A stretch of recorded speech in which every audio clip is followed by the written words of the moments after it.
So I'm James Moody. I'm a sociologist. I'm a full professor in the Department of Sociology.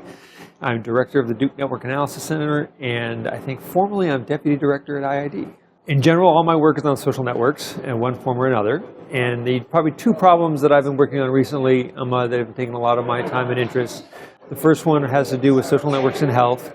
And there the questions are largely about how the pattern of social network relations amongst youth create the context that generate healthy behaviors.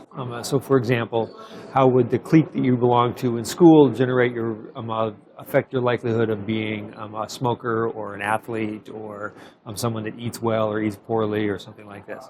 So this is a social context not defined by neighborhoods, but defined by the people you actually interact with. So that's one branch of the work that I'm interested in. Recently, the other branch of work that I've been doing a lot of work on are where good ideas come from in science networks. So you think about collaborative process that generates science, and you can ask what are the ways in which those networks would generate new ideas and new insights. So this is at the heart of this is questions about interdisciplinarity and the ways in which sort of clusters of ideas emerge out of the new combinatorics of old ideas. Yeah, so IID has been really just a boon for me in a lot of ways. It's really been a lot of fun to be talking to different kinds of scientists about how to do the quantitative work necessary to answer these kinds of questions. As a social sociologist, I spent a lot of time doing basic statistical analysis, and I understand sort of that world.